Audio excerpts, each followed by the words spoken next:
तो दोस्तों राम राम जी, नमस्कार। कैसे हैं आप? आशा करता हूँ आप अच्छे होंगे, स्वस्थ होंगे। आज हम फिर हाजिर हैं एक नई कहानी के साथ। और आज की क्राइम स्टोरी मैं आपको बताऊंगा। सोचिए, जब रक्षक ही भक्षक बन जाए तो क्या होगा।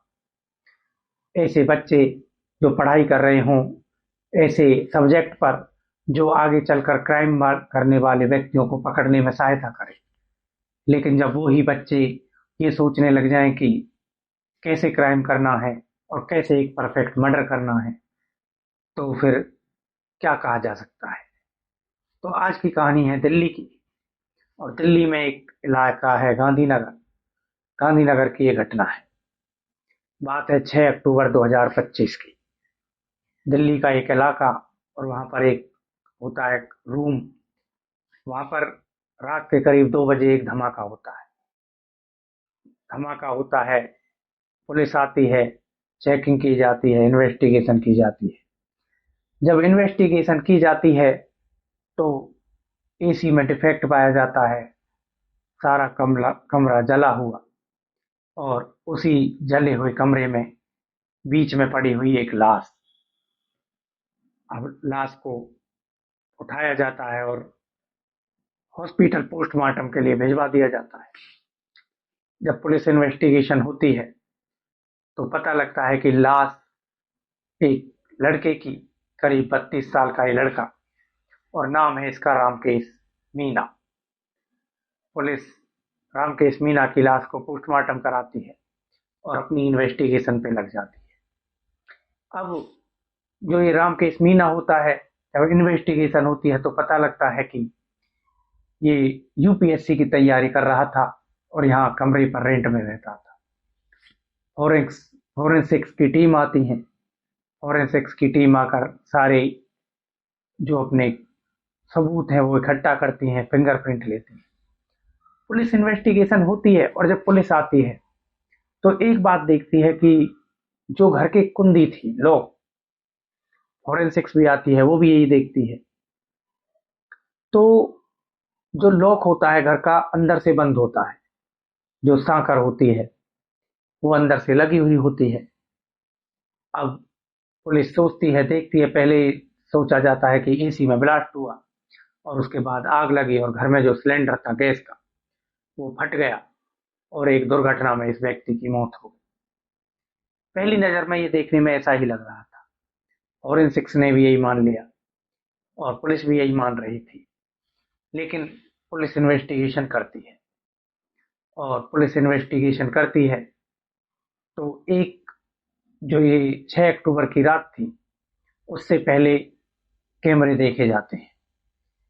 सीसीटीवी कैमरे में साफ नजर आता है कि जिस दिन घटना हुई उससे कुछ समय पहले ही एक लड़का, एक लड़की, दो व्यक्ति आते हैं, घर में नकाब बांध कर घुसते हैं और कुछ देर बाद बाहर निकलते हैं।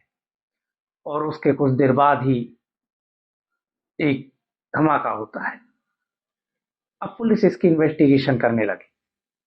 पुलिस और फॉरेंसिक्स में अलग अलग मत। फॉरेंसिक्स की टीम का मानना यही कि ये एक दुर्घटना है, लेकिन पुलिस अपने लेवल पर जांच करने लग गई। पुलिस अब रामकेश मीना के जो सारे बातें थी उनको बाहर निकालने लगी। सारे राज थे वो उसने निकाले, और जब राज निकाले तो पुलिस को कुछ बातें पता लगी। पुलिस को बातें पता लगी कि जो ये रामकेश मीना है, इसकी गर्लफ्रेंड है। और जब रामकेश मीना के कॉल रिकॉर्ड चेक किए गए तो उसमें से दो शख्सों का नाम पता लगा। दो शख्स होते हैं वो, एक उसमें लड़की अंकिता चौहान, क्योंकि सीसीटीवी कैमरे में दो व्यक्ति आए थे, एक लड़की और एक लड़का। और एक लड़का होता है जिसका पता लगता है, नाम होता है उसका सुमित कश्यप। सुमित कश्यप और अंकिता चौहान दोनों मुरादाबाद के रहने वाले। अब पुलिस जाती है मुरादाबाद, और मुरादाबाद में उनके घर जब जाती है तो दोनों घर से गायब। पुलिस इन्वेस्टिगेशन करती है, पता लगता है कि दोनों उसी दिन से गायब हैं जिस दिन ये दुर्घटना हुई। अब पुलिस को शक हो जाता है। पुलिस इन्वेस्टिगेशन आगे बढ़ाती है और एक अलग ही रास्ते पर उन्हें ढूंढने पर चली जाती है। लेकिन फिर बात घूमकर वही आती है फोरेंसिक्स की, कि जब दरवाजा बंद था तो हो सकता है कि इनके निकलने के बाद ये दुर्घटना हुई हो और वो व्यक्ति अंदर मर गया। अब जब पता लगता है तो देखो दोस्तों, यहाँ पर एक इंटरेस्टिंग बात आती है। पता लगता है कि अंकिता चौहान पीएससी बीएससी में ये फोरेंसिक्स का काम कर रही थी, कोर्स फोरेंसिक्स का कर रही थी। और जो चीज आगे सबूत पकड़ने में काम आती, शायद आगे चल के एक बड़ी फोरेंसिक्स में अफसर बनती और लोगों को पकड़ती जो क्राइम करते, उसने ही एक परफेक्ट क्राइम करने का ठान लिया। अब पुलिस आगे इन्वेस्टिगेशन करती है और 6 अक्टूबर से 8 अक्टूबर का दिन आ जाता है। अब 8 अक्टूबर को सबूतों और जो इनके खुफिया होते हैं पुलिस के, जो इन्हें सूचना देते हैं, उनसे पता लगता है दोनों का, और पुलिस दोनों को गिरफ्तार करती है। अब पुलिस दोनों को पकड़ चुकी थी और दोनों को पुलिस अपने तरीके से पूछताछ करती है। तभी दोनों एक कहानी बताते हैं। दोनों पहले अंकिता अपना गुनाह कबूल करती है और उसके बाद सुमित कश्यप। लेकिन बात फिर यही आ रही थी कि ये हुआ कैसे।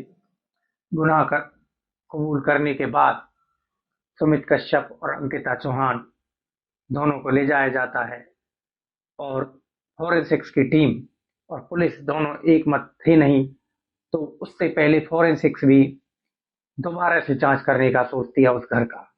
ये अभी तक का केस है जब तक अंकिता और सुमित पकड़े नहीं गए थे। फोरेंसिक्स की टीम जाती है, चेक करती है और वो पहले गेट को देखती है अच्छी तरह। जब वो गेट को अच्छी तरह देखती है तो एक हॉल उनको दिखाई देता है, छोटा सा हॉल जो बाद में बंद किया हुआ था। रामकेश मीना की माँ क्योंकि क्राइम सीन पर होती है, तो वो उसमें से हाथ अंदर डालकर देखते हैं उस हॉल को खोल के। जब फॉरेंसिक टीम के अफसर डालते हैं तो हाथ पहुंचता नहीं है। तभी रामकेश मीना की माँ आती है और रामकेश मीना की माँ जब अंदर हाथ डालती है तो वो कुंडी तक हाथ पहुंचता है और कुंडी बंद कर देती है और खोल देती है। अब फोरेंसिक्स की टीम और पुलिस समझ चुकी थी कि हाँ, ये कांड ऐसा हो सकता है और मर्डर भी है, इसके अब चांस हैं। दोस्तों, अब दोनों जब पकड़ लिए गए तो एक और व्यक्ति का इसमें नाम आता है, उसका नाम होता है संदीप। और कैमरों से उसकी पुष्टि भी हो जाती है कि ये व्यक्ति भी क्राइम में शामिल है। अब ये कहानी बताती है अंकिता पुलिस को, और अंकिता को और संदीप को और सुमित को ले जाया जाता है क्राइम सीन पर। पहले संदीप और सुमित कश्यप दोनों का हाथ अंदर डलवाते हैं, हाथ नहीं जाता। उसके बाद अंकिता चौहान बुलाई जाती है, अंदर हाथ डालते हैं और उसके बाद अंकिता का हाथ अंदर चला जाता है कुंडी तक और दोनों गुनाह कबूल कर लेते हैं। अब पुलिस को ये स्टोरी ये बताते हैं, अंकिता बताती है कि अब दोस्तों इसमें एक और बात थी, ये जैसे बताते हैं तो मैं आपको बताऊंगा कि अंकिता बताती है कि उसका रिलेशन था सुमित कश्यप से, दोनों मुरादाबाद के रहने वाले थे। उसके बाद कुछ दिन बाद इनकी आपस में बनी नहीं तो दोनों का ब्रेकअप हो गया। उसके बाद ये बीएससी फोरेंसिक्स की छात्र थी, रामकेश यूपीएससी की तैयारी कर रहा था। दोनों संपर्क में आते हैं कॉलेज में और दोनों फ्रेंड बन जाते हैं। फ्रेंड बनने के बाद दोनों लिव इन में रहते हैं कुछ दिनों तक। और लिव इन में जब रहते हैं तो जो रामकेश होता है वो अंकिता चौहान की कुछ प्राइवेट फोटोज खींच लेता है और अपने लैपटॉप में रख लेता है।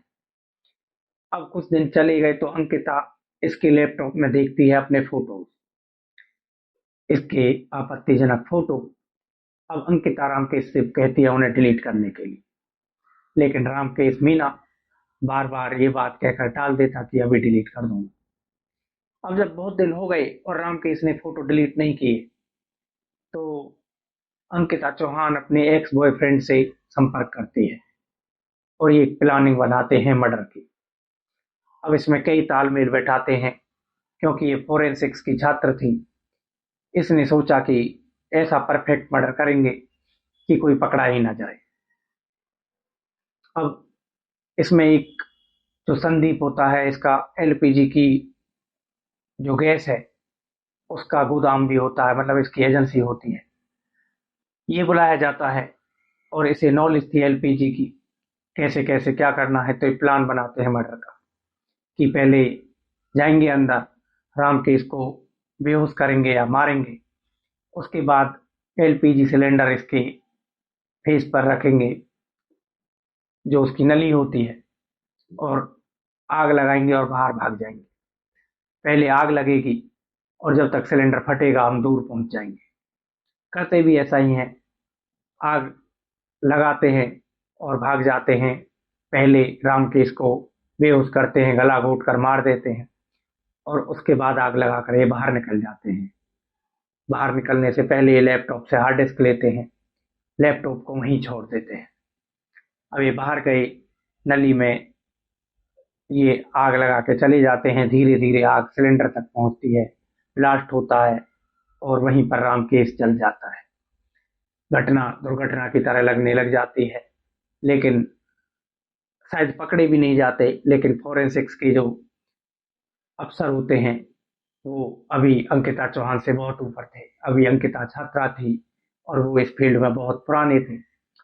तो ये इस तरीके से कहानी में अंकिता चौहान, सुमित कश्यप और संदीप पकड़े जाते हैं। दोस्तों, जब पुलिस पूछती है तो वो बताते हैं कि हम हार्ड डिस्क लेकर चले गए थे, लैपटॉप इसलिए रखा ताकि पुलिस को शक ना हो कि कुछ चुरा है। तो ये थी इन तीनों की कहानी।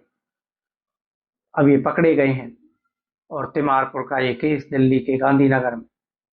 दोस्तों, ये कहानी थी। कितना भी परफेक्ट मर्डर हो, कितना ही परफेक्ट केस कर लो, लेकिन पकड़ना तो पुलिस को फिर भी है। तो दोस्तों, हम तो यही आपसे प्रार्थना करेंगे कि क्राइम से दूर रहें और अपने अपने कामों पर ध्यान दें। दोस्तों, फिर हम मिलेंगे आपको ऐसी ही कहानी के साथ कल। अगर आपको ये कहानी पसंद आई तो कृपया मेरे चैनल को सब्सक्राइब करें, कहानी पर कमेंट करें और लाइक करें। दोस्तों, कल फिर मिलेंगे। कल तक के लिए राम राम जी, नमस्कार।